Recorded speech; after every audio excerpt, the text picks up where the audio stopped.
बिस्मिल्लाहिर्रहमानिर्रहीम। अस्सलाम वालेकुम स्टूडेंट्स, उम्मीद है आप सब खैरियत से होंगे। आज की इस वीडियो में हम class 8 general science chapter number 2 के शॉर्ट क्वेश्चंस को भी अच्छी तरह से सीखेंगे। ठीक, इसमें आप देख सकते हैं पार्ट 1 है नेम 3 टाइप्स ऑफ न्यूरॉन्स। तो न्यूरॉन्स के 3 टाइप्स होते हैं, ये उन्होंने खुद कहा है। तो इनके नाम्स को आपने यहाँ पे लिखना है एंड गिव देयर फंक्शन, और उनके काम क्या क्या वो काम करते हैं उसको भी आपने यहाँ पे 1 बाय 1 लिखना है। ठीक, तो न्यूरॉन्स जो सेल्स होते हैं आपके बॉडी के अंदर, जो क्या करते हैं नर्व्स इम्पल्स को यानी मैसेज को एक जगह से दूसरी जगह लेकर जाते हैं, पैगाम को। तो ये इलेक्ट्रिकल सिग्नल होंगे यकीनन, तो इसके फॉर्म में वो एक जगह से दूसरी जगह लेकर जाते हैं। ठीक हो गया।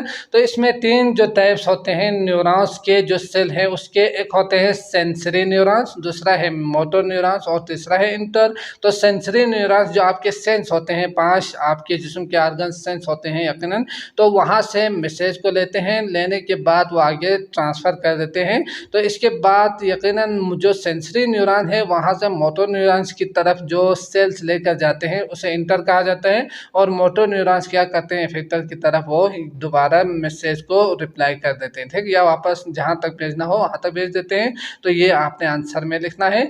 तो इसके आंसर में आप लिख सकते हैं types of neurons. Neurons are of 3 types होते हैं इसके। पहला है सेंसरी न्यूरॉन्स, तो ये क्या काम करते हैं, transmit nerves impulses from receptors to the central nervous system.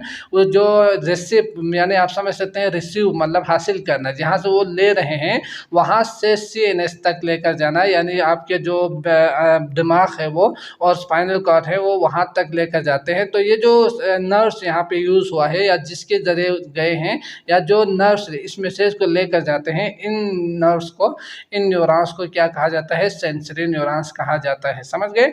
और दूसरा है motor neurons, transmit nerves impulses from the central nerve system. जब वहाँ पहुँच जाए ना तो फिर इसके बाद रिस्पॉन्स करेंगे, तो उसके बाद जो रिस्पॉन्स होंगे तो वहाँ से जो मैसेज इफेक्टर की तरफ जाएंगे टू द इफेक्टर्स, उसे उन न्यूरॉन्स को मोटर न्यूरॉन्स कहा जाता है। इसके बाद लास्ट है इंटर न्यूरॉन्स। तो इन दोनों के बीच में यानी सेंसरी न्यूरॉन्स और मोटर न्यूरॉन्स के बीच में यकीनन होंगे ना सेंट्रल नर्वस सिस्टम में, तो ये होते हैं आपके पास इंटर न्यूरॉन्स। तो इसमें आप लिख सकते हैं inter neurons are neurons of the central nervous system they transmit nerve impulses from sensory neurons to the motor neurons. आप इसके आंसर में लिखेंगे। ठीक, इसके बाद अगला है क्वेश्चन नंबर 2। तो सवाल है to which receptors and effectors are involve in the reflex action of. तो कौन सा वाला रिसेप्टर्स और इफेक्टर्स शामिल होते हैं उसमें मौजूद है रिफ्लेक्स एक्शन में। तो आप देख सकते हैं पार्ट ए में उन्होंने दिया हुआ है blinking of eyes in the light spark. तो आंखों का झपकना, यकीनन इसमें क्या होंगे, कौन सा वाला रिसेप्टर होंगे, तो आंखों का जो ऊपरी हिस्सा है ना वो होंगे, जो आप लिख सकते हैं इस हिसाब से। Withdrawal of hand on touching hard object, तो इसका जो स्किन होते हैं यकीनन वहाँ से रिसेप्ट होते हैं, यकीनन वो लेते हैं। तो इन दोनों को आप अच्छी तरह से लिख सकते हैं। ठीक, तो इसके आंसर में आप लिखेंगे आंसर ए में blinking of eyes in light spark. The corneal reflex is known as blink reflex और आईलिड रिफ्लेक्स भी आप कह सकते हैं इसे, है ना, आईलिड भी। It is an involuntary blinking of the eyelid excited by stimulation of the cornea. तो ये चीज़ आप जानते ही कि आंखों के जो अंदरूनी जो हिस्से हैं वहाँ से वो लेने के बाद आगे ट्रांसफर कर देते हैं। ठीक, तो ये चीज़ हो गई receptor. The main muscle in the upper eyelid are the main receptor होंगे।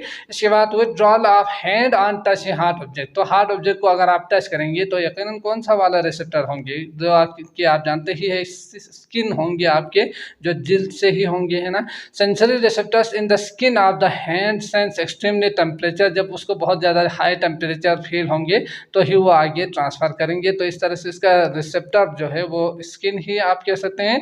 ए withdrawal reflex is mediated by a polysynthetic reflex result a quick response. इस तरह से वो जल्दी से रिस्पॉन्स करेंगे।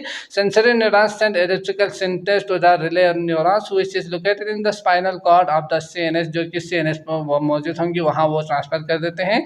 Relay neurons connect sensory neurons to the motor neurons. तो इस तरह से वो आगे ट्रांसफर होकर मोटर न्यूरॉन्स की तरफ मुंतकिल करते हैं। तो ये आपने आंसर में अच्छी तरह से लिखना है। इसके बाद अगला है question number 3। What is the significance of peripheral nervous system. तो पीएनएस के सिग्निफिकेंस क्या क्या हो सकते हैं। तो यकीनन आपने पीएनएस में डिटेल में सीखा था कि आपके पूरे जिस्म से आपके स्पाइनल कॉर्ड और आपके दिमाग तक क्या करते हैं, यकीनन मैसेज को ट्रांसफ़र कर देते हैं या यूँ कहें नर्व्स इम्पल्स को लेकर जाते हैं। तो यही काम होते हैं उसका, है ना। तो बाकी जो सेंसरी न्यूरॉन्स मोटर न्यूरॉन्स के थ्रू वो एक जगह से दूसरी जगह ट्रांसफ़र कर रहे होते हैं। तो ये आपने आंसर में लिखना है, ठीक। तो इसके आंसर में आप लिख सकते हैं peripheral nervous system it is the system of nerves which link different body parts with the brain. तो ब्रेन के साथ बाकी जितने भी हिस्से हैं उनका कनेक्शन करते हैं, यानी उसको कनेक्ट कर देते हैं, जोड़ते हैं। Nerves contains many fibres of sensory neurons motor neurons are both protected in a sheet of connective tissues. तो यकीनन उसके जो टिश्यूज है वहाँ से होकर वो आगे ट्रांसफर होते हैं, ये हम डिटेल में सीख कर आए हैं। तो इसके क्रेनियल नर्व्स और स्पाइनल नर्व्स के भी आप लिख सकते हैं। These nerves originate from brain. Human have 12 pairs of cranial nerves और स्पाइनल नर्व्स में 31 पेयर्स ऑफ स्पाइनल नर्व्स होते हैं। ये आप इसको आंसर में लिख सकते हैं, ठीक हो गया। इसके बाद अगला है question number 4, differentiate between receptors and effectors. तो यकीनन आपका जो बॉडी है जहाँ से मैसेज को लेते हैं रिसीव करते हैं, तो इससे आप याद रख सकते हैं। और जो इफेक्ट हो तो यकीनन कोई मसला हो तो वहाँ तक पैगाम लेकर जाना। तो इन दोनों को आप आंसर में लिख सकते हैं, ठीक। तो रिसेप्टर में आप लिख सकते हैं are chemical structure composed of protein which cause response in the immune system they receive stimuli change in atmosphere. तो आपके आसपास जो भी मौजूद जो चेंजेस हो रहे हैं उसी के हिसाब से आपके दिमाग तक मैसेज को लेकर जाना, यही है ना। तो रिसीव करते हैं मैसेज को या जो भी अमल हो रहे हैं उसके हिसाब से आप अपने दिमाग तक मैसेज को लेकर जाते हैं। तो ये जो रिसीव करने का जो अमल है इसे रिसेप्टर ही कहा जाता है। तो इसमें आप chemical structure composed of protein भी आप लिख सकते हैं। Which cause response in the immune system भी आप लिख सकते हैं। Effectors are the nerve cell that perform the necessary responses to receive stimuli. तो जो काम करते हैं, यकीनी बात है जब कोई मैसेज आपके दिमाग तक पहुंच जाए तो उसी हिसाब से आप यकीनन आप क्या करेंगे, कोई रिस्पॉन्स करेंगे, कोई अमल करेंगे। उसी को ही इफेक्टर्स कहा जाता है। Are the nerve cell that perform the necessary response, जो ज़रूरी आप अमल कर सकते हो उसी को ही कहा जाता है जब स्टिमुला रिसीव हो तो, ठीक। इसके बाद अगला है question number 5, what is the significance of inter neurons. तो इंटर न्यूरॉन्स के क्या सिग्निफिकेंस है। तो यकीनन इंटर जो न्यूरॉन्स है उसमें क्या होते हैं, उसमें जो हमने सेंसरी न्यूरॉन्स से क्या किया था, उसके जो मोटर न्यूरॉन्स है सॉरी, तो वहाँ तक जो ट्रांसफ़र हो रहे हैं उसके जो सेल्स है यकीनन वो इंटर न्यूरॉन्स कहा जाता है।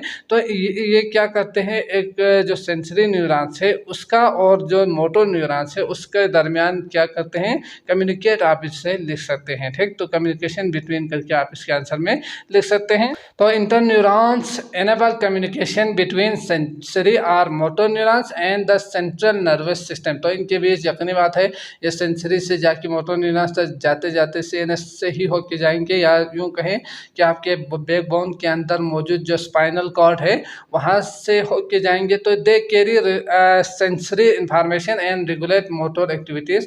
तो इसको आप आंसर में लिख सकते हैं, ठीक। तो आई होप आपको अच्छी तरह से समझ में आ चुका होगा। अगर आए हैं तो लाइक करके जाइएगा। इसके अलावा अगली वीडियो और बाकी वीडियोस का लिंक आपको प्ले लिस्ट का डिस्क्रिप्शन में मिल जाएंगे, आप वहाँ क्लिक करके वो भी देख सकते हैं। मुझे इजाज़त दीजिए, अल्लाह निगहबान।